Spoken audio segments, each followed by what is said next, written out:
की upcoming film है war 2, जिसमें हम पहली बार जूनियर एनटीआर और ऋतिक रोशन को आमने सामने देखने वाले हैं। इनमें से एक है साउथ के सुपर हीरो, तो वहीं दूसरे है ग्रीक गॉड ऑफ बॉलीवुड, और साथ ही एनटीआर विलन के अवतार में नजर आने वाले हैं और ये इनका फर्स्ट बॉलीवुड प्रोजेक्ट भी है।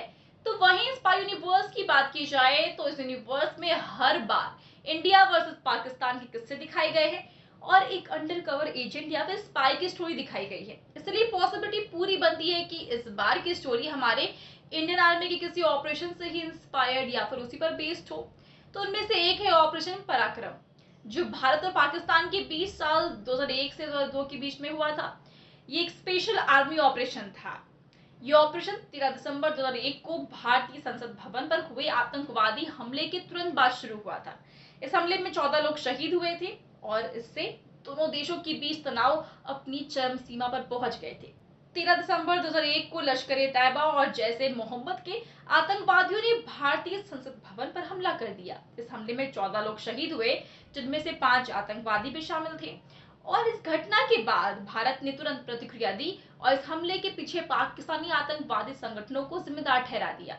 ऑपरेशन पराक्रम के तहत भारतीय सेना ने अपनी पूरी शक्ति के साथ सीमा पर तैनाती की। लगभग 5 लाख सैनिकों को पाकिस्तान के साथ लगी सीमा पर भेजा गया। साथ ही इसमें इंडियन नेवी और एयरफोर्स को भी शामिल किया गया था। नेवी ने अपनी जंगी जहाजों को अरेबियन सी में तैनात कर दिया, जबकि एयरफोर्स ने अपने युद्ध विमान को तैनात कर दिया और तैयार रखा। सेना ने अपनी लॉजिस्टिक्स और सप्लाई लाइंस को मजबूत बनाया था। इसमें हथियारों, गोली बारूद, राशन और अन्य जरूरी सामग्रियों की तैनाती और संचालन शामिल था। भारतीय सेना ने अपनी स्ट्रैटेजिक डिप्लॉयमेंट और पोजिशनिंग को मजबूत बनाया ताकि किसी प्रकार के हमले का वो जवाब दे सके। साथ ही भारत ने अंतर्राष्ट्रीय स्तर पर अपनी प्रतिक्रियाएं दिखाई थी और पाकिस्तान पर आतंकवाद को समर्थन देने का आरोप लगाया। विश्व भर के कई देशों ने भारत का पक्ष लिया था और अपनी आवाज उठाई थी। लगभग 10 महीनों तक दोनों देश युद्ध के कागार पर थे।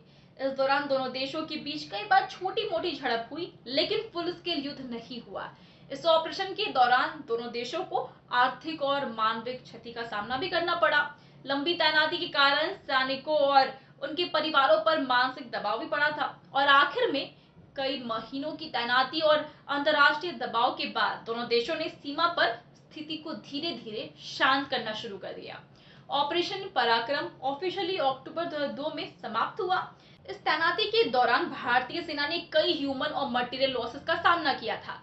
अनुमानित 798 भारतीय सैनिक इस दौरान जान से हाथ धो बैठे थे, जिनमें से कुछ लड़ाई के कारण तो कुछ दुष्कर परिस्थितियों के कारण शहीद हुए थे। तो वहीं इस ऑपरेशन ने भारत और पाकिस्तान के रिश्तों पर न गहरा असर छोड़ दिया था। भारतीय नीति इस बात को प्रदर्शित करना चाहती थी कि भारत किसी भी आतंकवादी घटना को बर्दाश्त नहीं करेगा और जरूरत पड़ने पर कठोर कदम भी उठा सकता है। ऑपरेशन पराक्रम भारत के इतिहास में एक महत्वपूर्ण मिशन के रूप में याद किया जाता है, जो भारत के दृढ़ संकल्प और सेना की तैयारी को प्रदर्शित करता है। और ऐसे मिशन पर मूवी बननी जरूरी है ताकि लोगों का हमारी इंडियन आर्मी के प्रति रिस्पेक्ट और भी बढ़ जाए। तो आपका इस पर क्या कहना है, हमें कमेंट्स में जरूर बताएं। साथ ही वीडियो अच्छी लगी हो तो वीडियो को लाइक और शेयर करें। Become an actor in Bollywood. WhatsApp hi to 8828850088.